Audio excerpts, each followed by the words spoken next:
But first, speaking of technology, as we seem to be all the time, it's getting to be harder and harder to keep electronic files safe. In fact, in the world of corporate secrets, protecting files is big business. That's right. Corporate espionage is alive and well, which is why there are companies cropping up with some highly sophisticated technologies to help sniff out a spy. We hooked up with one to see what they can do.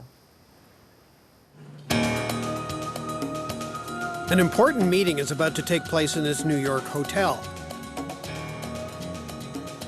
But before it happens, Kevin Murray's team is going to shake down this room. It's his job to make sure company secrets stay that way. You never know who you're going to run into. It could be anybody from foreign government, right on down to the secretary that just wants to know what the boss is up to. Kevin Murray is an expert in eavesdropping. The telephone is the most dangerous instrument in the office. Of course, you can wiretap it. Everybody knows that. What they don't realize is that the telephone itself has a couple of microphones in it and a couple of speakers in it, which can also be used as microphones. It also has plenty of open space inside, and it has power coming to it all the time. And if that weren't bad enough, it's right on the desk in front of the person you want to listen to. Kevin's been doing this for more than 30 years, and he's got some pretty sophisticated equipment that lets him see into unusual places. Now, the ceiling in this room is probably about 12 to 15 feet up. So we're going to take our little eyeball and just push up the ceiling tile. And now we can poke around and see what's going on upstairs.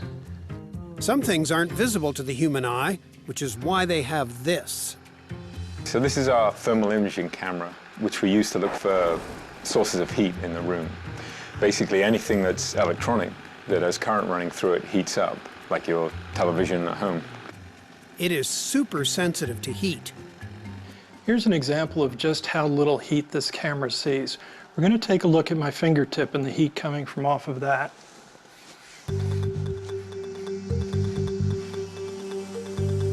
That's amazing. It really is amazing. But that's worst case scenario. A bug would look a little bit more like this. So far, they haven't found anything in the ceiling or the walls. Time to sweep the rest of the boardroom. Our next test involves an instrument called a nonlinear junction detector. It's one of the basic tests in electronic countermeasures. Very simply, what it does is it sends out a radio signal. When the signal hits something like a transistor or a diode, also called a nonlinear junction, it reflects back to us at twice the frequency. Initially, when we come into a room, I try to attack every object that's in the room. And as I sweep it over, I could actually go quite quickly to accommodate the size of the room. But I do it carefully enough so every indication I get, I can analyze and see what it's giving me. As a case in point here, I'm getting an incredibly high reading for a nonlinear junction. So that forces me to go and resolve what that anomaly is. In this case, it's our test strip that we utilize literally for testing. Even if Kevin can't find a bug, he can tell if information is going to the wrong person. This state-of-the-art equipment tracks hidden radio signals. Our next instrument is a spectrum analyzer. This is a very special instrument. The thing that's special about this is it allows us to see signals behind the signals.